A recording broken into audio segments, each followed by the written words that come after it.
Black Lion ကဝက်ဝညီနောင်ရဲ့ပြင်းထန်တဲ့စွမ်းအားတွေကြောင့် Megasource အနေနဲ့မထိန်းထားနိုင်ပဲဖြစ်နေပါတယ်။သူ့ကိုကယ်ဖို့ကတော်ထဲမှာရှိတဲ့ရှေးအောင်မောင်ကဆိုးဘတ်လို့ခေါ်တဲ့ဝိညာဉ်ငံရဲ့စွမ်းအားကိုရရင်ဖြစ်နိုင်ပြီမဲ့ Animarian ကောင်းကင်ပေါ်တက်လာတော့ကဆိုးဘတ်ရဲ့တစ်တော်ကမြေပေါ်မှာကြံခဲ့တာဖြစ်တဲ့အပြင်သူ့ကိုတွေ့ဘူးတဲ့သူကလည်းအလွန်ရှားတဲ့အကြောင်းရှေလာကပြောပြလိုက်ပါတယ်။ဒါပေမဲ့ခိုးကတော့မရရအောင်ရှာဖို့ဆုံးဖြတ်ထားတဲ့အတွက်မြေပေါ်ကတစ်တော်ထဲမှာတွားရောက်ရှာဖွေကြပြီးဆိုးဘတ်ရဲ့စွမ်းရင်းကိုခန်းစားမိတဲ့ Master Ox ကလည်း Black Lion ပြန်မကောင်းလာအောင်နှောက်ယှက်ဖို့ကြံစည်လိုက်ပါတယ်။ဒါပေမဲ့ Jindred တို့ကဆိုးဘတ်အစားတစ်တော်ဦးစီးဌာနရဲ့ဘူဒိုဇာအောက်ကိုရှာတွေ့သွားခဲ့ပြီးကျူးကျော်တွေလိုက်ဖြတ်စီးရင်နဲ့လမ်းပြောင်းနေတဲ့အကောင်သူတို့ရဲ့အစီအစဉ်မှာပါဝင်ဖို့တင်သွင်းလိုက်ပါတယ်။ပြီးရင်နောက် Rangers တွေရဲ့ Black Lion အားနည်းနေရကိုအသုံးချတဲ့အနေနဲ့ Bulldozer Ox ကို AR မှအရွယ်စားတီတစ်ခါတည်းလုပ်ပေးလိုက်ပါတယ်။ Rangers တွေကသူတို့ကြီးပဲရင်ဆိုင်လို့လည်းမရ Megasource အဖြစ်ပေါင်းစပ်ဖို့လည်းမဖြစ်နိုင်သေးတဲ့အကြောင်းတိုင်ပတ်နေကြတော့ Black Lion ကဘာဆိုးကျိုးပဲရှိသူကိုယ်တိုင် Megasource အဖြစ်တက်ခိုက်ပြီးမယ်လို့Coldကိုလှမ်းပြောလိုက်ပါတယ်။အဲဒါကြောင့် Rangers တွေလည်း Black Lion ပြောတဲ့အတိုင်း Megasource အဖြစ်ပေါင်းစပ်ပြီးတက်ခိုက်ပြီးမယ်။ဝင်ကြီးတစ်ပည့် Bulldozer ကအကျော်တင်းလို့နေရကြောင်း Black Lion လည်း Besos တွေနဲ့ပေါင်းစပ်ပြီးတက်ခိုက်ဖို့ Coldကိုထပ်ပြောလိုက်ပါတယ်။ Megasource ရဲ့လက်နက်ဖက်အဖြစ်ပေါင်းစပ်ပြီးမြမြအဆုံးသတ်ဖို့လုပ်ပြီးမယ်လေဘဲဖတ်စတာတော့မပြစ်နိုင်တော့တဲ့အထိ Black Lion ရဲ့ခန္ဓာကြီးကကြာဆင်းလာတာကြောင့် Megasource အဖြစ်ပေါင်းစပ်လို့မရတော့ပဲ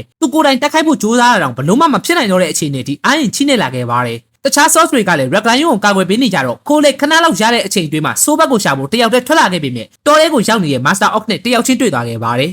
ငါကြောက်တကောင်လို့သူများအတောက်မှာပဲအမြဲပုံးနေတဲ့သူလို့ခိုးကသွားပြောတော့ဘာမှတော့ပြန်မလုပ်နိုင်ပဲပဲပဲနဲ့အစော်ခံလိုက်ရပါတယ်ဒါပေမဲ့ခိုးစီကထွက်ကြလာတဲ့ဓာတ်ပုံတွေကြောင့် Master Ox ကအဖြစ်အပျက်တစ်ခုကိုပြန်သတိရသွားခဲ့ပြီးတချင်ရတော်ထဲမှာသူတခုခုကိုလိုက်ယူရင်းနဲ့တပ်ပစ်ခဲ့တဲ့လင်မယားနှစ်ယောက်ရဲ့လူမမယ်ကလေးလေးကခိုးဖြစ်နေရဲဆိုတာကိုမှတ်မိသွားပါတယ်ခိုးကလည်းဓာတ်ပုံကိုပြန်လူယူလိုက်ပြီးရဲ့နောက်သူတို့နားမှာဆိုးဘက်ကိုတွေ့လိုက်ရပြီမြ Master Ox ကချက်ချင်းအတိုက်ကိုဖျက်ဆီးပစ်လိုက်ပါတယ်ဆိုးဘက်ဆိုတာသူ့ကိုလူတွေမြင်သွားတဲ့နေရာကိုဘတော်မှပြန်မလာတတ်တာကြောင့် Black Lion အတွက်မျှော်လင့်ချက်မရှိတော့ဘူးလို့ထင်တဲ့ Master Ox လည်းအလောက်နဲ့လှည့်ထွက်လာခဲ့လိုက်ပါတယ်ဒါပေမဲ့ရုတ်တရက်ခိုးနားကိုရောက်လာတဲ့အရေးတစ်ခုကနေ Crystal တစ်လုံးဖြစ်သွားခဲ့ပြီးအဲ့ဒါကိုရသွားတဲ့ခိုးကအစိမ်းရောင် Godzilla Sauce ရဲ့ပိုင်ရှင်အဖြစ်ရွေးချယ်တာကိုခံလိုက်ရတာဖြစ်ပါတယ်။ Anchospy စက်ရုပ်လည်းဘူဒိုဇာကောင်ကိုကင်ပေါက်လိုက်တဲ့ပြင်သူ့မျက်လုံးကနေထွက်လာတဲ့လေဆာကြောင့်အေယာမငှက်ပြောပင်တွေချက်ချင်းပေါက်လာတဲ့အတွက်ငှက်ပြောသည့်ဘူးလက်တွေနဲ့ပါခူးပြီးပစ်ချလိုက်ပါတယ်။ Megasource အဖြစ်ပေါင်းစပ်ဖို့ပင်မကိုတဲ့ Godzilla ရှိသွားတဲ့ကြောင့် Rangers တွေလည်းချက်ချင်းခေါင်ကစားအဖြစ်အသွင်ပြောင်းလိုက်ကြပြီးမာကျောလာတဲ့ကိုတဲ့ကြောင့်ဘူဒိုဇာရဲ့တက်ခတ်မှုတွေကအရှာတော်မထင်တော့ပဲရန်သူအော့ကိုလည်းတခဏအတွင်းဖြိုခွဲနိုင်လိုက်ကြပါတယ်။ Master Ox နဲ့စုံခဲ့တဲ့နေရာမှာဆိုးဘက်ကိုရှာတွေ့ခဲ့ပြီမြအဲ့နေရာကိုဘတော်မှပြန်လာတော့မှမဟုတ်လို့ Black Lion အတွက်မျှော်လင့်ချက်မဲ့နေကြတော့ခိုးကအတိုက်ပြက်ထဲမှာဆိုးဘက်ရဲ့ဥကိုတွေ့လိုက်ရပါတယ်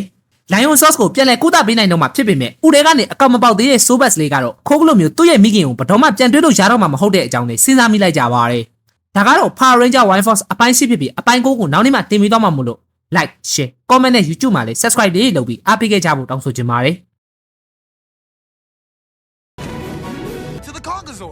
Brother က Facebook ကပဲဖြစ်ဖြစ် YouTube ကပဲဖြစ်ဖြစ်ဒီဗီဒီယိုကြည့်နေရဆိုရင်ကျွန်တော်အတွက်အနည်းဆုံးတော့ like တစ်ချက်နဲ့ comment တစ်ခုခုအဆင်ပြေရလေးမှန်းငယ်ပေးဖို့တောင်းဆိုချင်ပါတယ်။သဘောကျရင်တော့ share လေးနဲ့ပါကူညီသွားလို့ရပါတယ်။ US နိုင်ငံ location ရတဲ့ဘယ် VPN မဆိုခန့်ကြည့်ပေးခြင်းဖြင့်ကျွန်တော်ကိုဝင်ငွေရအောင်ကူညီပေးနိုင်တာမို့လို့တစ်ဖက်တစ်လမ်းကနေ VPN အသုံးပြုရုံနဲ့ဗီဒီယိုလေးတွေကို support ပေးဖို့တောင်းဆိုချင်ပါတယ်။